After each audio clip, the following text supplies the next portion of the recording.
Uma nova projeção da Universidade de Washington prevê 147 mil mortes nos Estados Unidos até 4 de agosto por causa do aumento explosivo da mobilidade. Cerca de 54% dos americanos criticam a resposta do governo Donald Trump e 52% temem que o pior ainda esteja por vir, indica uma pesquisa da rede de televisão americana CNN. Em depoimento à distância ao Congresso americano, o Dr. Anthony Fauci, principal epidemiologista da Força-Tarefa da Casa Branca, adverte que o risco ainda é enorme, que reabrir a economia cedo demais pode gerar uma nova onda de contaminação devastadora e que não se deve pressupor que o vírus não ataca crianças. No mundo inteiro, o total de casos da pandemia do novo coronavírus está perto de 4.340.000, com 292.808 mortes e 1.602.000 pacientes curados. Os Estados Unidos têm mais de 1.408.000 casos confirmados.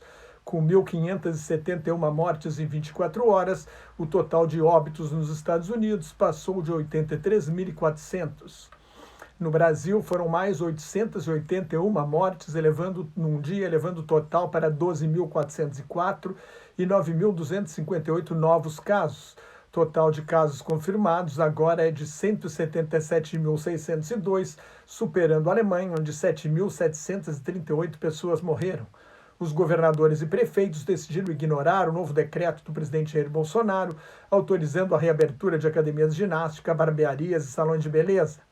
A China pretende testar nos próximos 10 dias todos os 11 milhões de habitantes de Wuhan, a cidade onde houve o primeiro surto da pandemia do novo coronavírus. Ontem eu falei em 10 novos casos em Wuhan, mas foram apenas 6, todos no mesmo condomínio.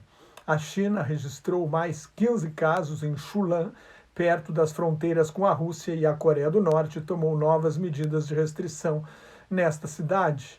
Singapura, cidade-estado vista como modelo no combate à Covid-19, chega a mais de 23 mil casos confirmados por causa de uma infestação em dormitórios de trabalhadores imigrantes. A Espanha impôs uma quarentena de 2 semanas para quem chega do exterior. O vírus foi detectado num acampamento de refugiados no Sudão do Sul e nas ilhas da Grécia, no Mar Egeu. O campo de Juba, a capital do Sudão do Sul, tem 29.600 das 4 milhões de pessoas que fugiram de suas casas com a guerra civil no país mais novo do mundo. Oficialmente, o Sudão do Sul tem 174 casos. Na Grécia foram descobertos 2 casos em Lesbos, uma das 5 ilhas gregas, onde vivem 40 mil refugiados do Oriente Médio e da África que querem asilo na União Europeia. O porta-voz do Kremlin, Dmitry Peskov, é hospitalizado com a Covid-19. A Rússia é o segundo país com o maior número de novos casos por dia, depois dos Estados Unidos, mais de 10 mil, elevando o total de casos confirmados na Rússia para mais de 232 mil. O déficit público dos Estados Unidos, a diferença entre o que o governo gastou e arrecadou, chegou em abril a um recorde de 738 bilhões de dólares.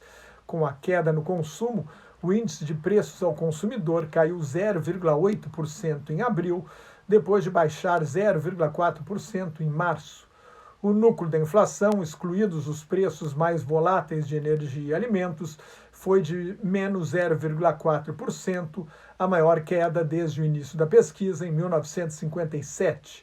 A deflação ameaça aprofundar a espiral de declínio da economia americana, com menos produção e menos consumo se realimentando. Uma das razões pelas quais a Grande Depressão dos anos 30 do século passado durou 10 anos foi o adiamento das compras por consumidores que esperavam pagar menos no futuro.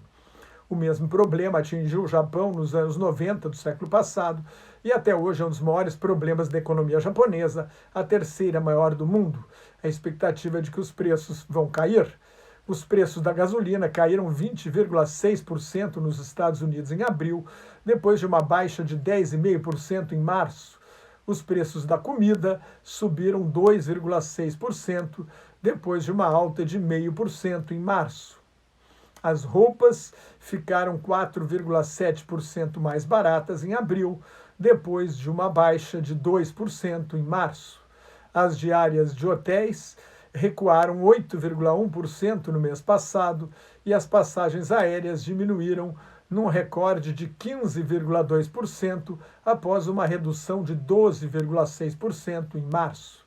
A inflação nos Estados Unidos estava em 2,1% ao ano em março e baixou para 1,4% em abril. É a menor desde abril de 2011. Desde 21 de março deste ano, 33 milhões e meio de trabalhadores perderam o emprego nos Estados Unidos. A taxa de desemprego subiu de 13,5% para 14,7%, é a maior desde 1930, durante a Grande Depressão.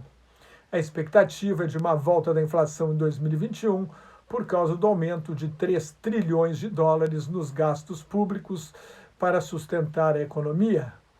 Os problemas nas cadeias produtivas podem levar à escassez de vários produtos, pressionando os preços para cima, mas hotéis e passagens aéreas devem continuar abaixo dos valores anteriores à crise.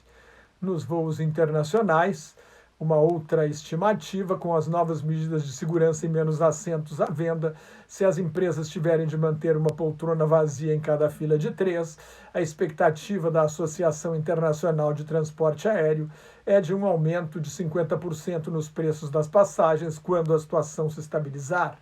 O primeiro-ministro da Índia, Narendra Modi, anunciou um programa de estímulo econômico de 260 bilhões de dólares, cerca de 10% do produto interno bruto indiano. O governo britânico vai continuar subsidiando até outubro os salários dos trabalhadores do setor privado. Os trabalhadores devem receber 80% do salário, o governo vai pagar 50% e as empresas terão de arcar com o resto. Mais notas e comentários sobre política internacional no meu blog Globalização em Crise, que está em nelsonfrancojobim.blogspot.com, no meu Twitter e no Facebook. Cuide-se, fique em casa se não tiver algo essencial, fundamental para fazer na rua, e muito obrigado.